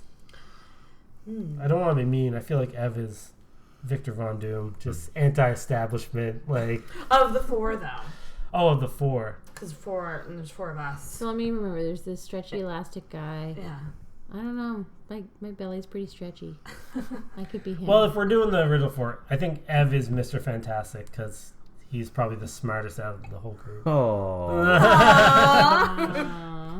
Which one was I recognize my one characteristic. The main guy. the stretchy guy? The stretchy guy. Yeah. Oh. And also, this is a little sidebar, but they did this one comic in Marvel that is all the Marvel heroes are animals. Like in the one that everybody remembers, Spider-Ham, but Spider-Ham. But Mr. Fantastic in that is Mr. Furtastic, and he's a cat. Oh my god! I love that. Just make it happy and fun. Yeah, So who would you be? I'm Johnny Storm. Be the Are you? fireman? Are you saying that because you want to be the fireman? Because is that why you're saying it? No, I feel like I got like quips and bad attitude. Okay. I'm a bad boy. I could be the Invisible Woman because I feel invisible most of the time. I definitely don't think you're the Johnny Storm. Who do you think I am then? The Hulk? Not the Hulk, the Thing? It definitely It's could be. You know why this is hard? You're a bit Johnny Stone because you do tend to you're a bit hot-headed, Yeah, so. yeah, there we go. Yeah, You can be. Yeah. A bit.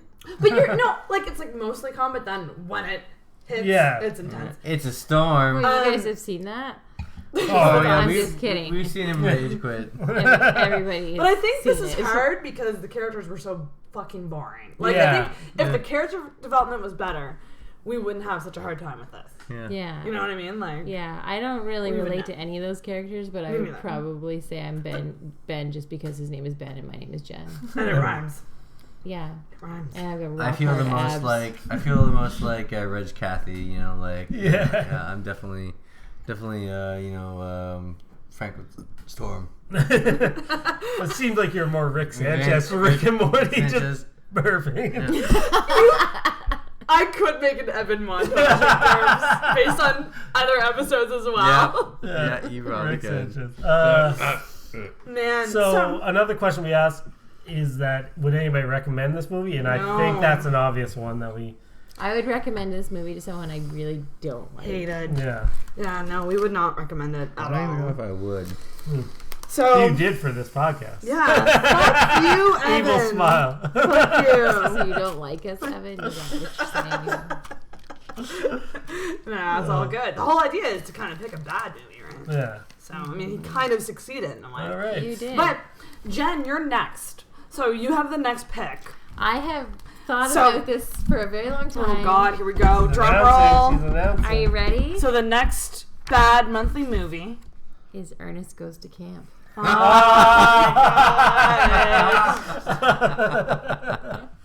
And it was Okay. really hard for me to choose between Ernest Goes to Camp and Ernest Goes to Africa. Oh, well, we should definitely do Ernest Goes to Ernest Africa. Gets Stupid? No, or Ernest Goes to Jail. But I read all the reviews on YouTube, which, let's just put this out there, I'm not a movie or YouTube person. I don't care. I have other things to do with my time than look at the computer. Like do Like the rest of dishes, us. Yeah. You know, whatever. No, I'm just You do dishes. no, but like, I'm not a computer person. I'm not a movie person. I feel like all I do is on the computer. No, I like it's like the least amount of thing that I do is on the computer. Like I am like I should have been a 70-year-old woman. Anyhow, so I decided to do the one that was ranked the worst. Okay, fair enough. So, and Ernest Goes to Camp is ranked the worst because it's the most offensive without trying to be. It's the most not funny, even though it's trying really hard, and it's like 5-year-old boy humor. Yep. So farts and anyways, Let's do it. That Ernest was- Goes to Camp. that was So my that's choice. the next The- bad.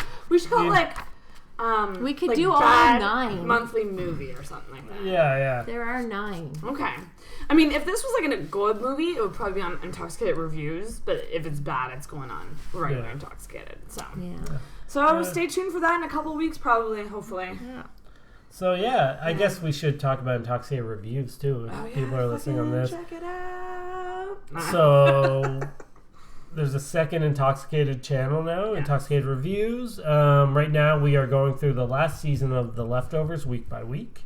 It will be, after that's done, who knows? We'll probably be doing maybe more movies, more guests, different people. We're gonna do Wonder Woman.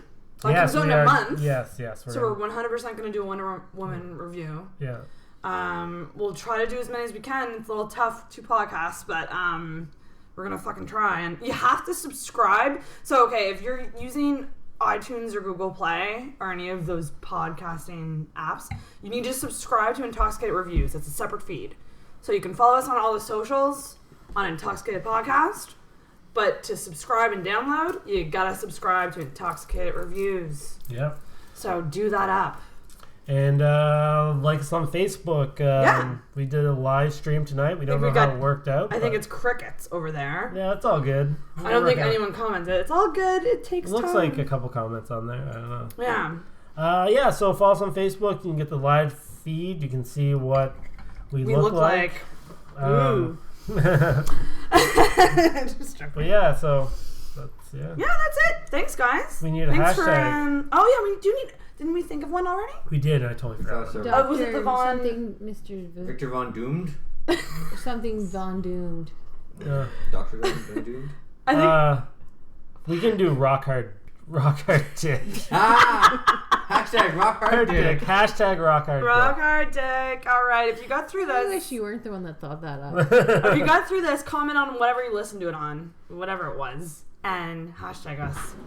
Rock hard dick. And that's it. We'll see you guys in a couple weeks for Ernest Goes to Camp. Oh, God. Here we go.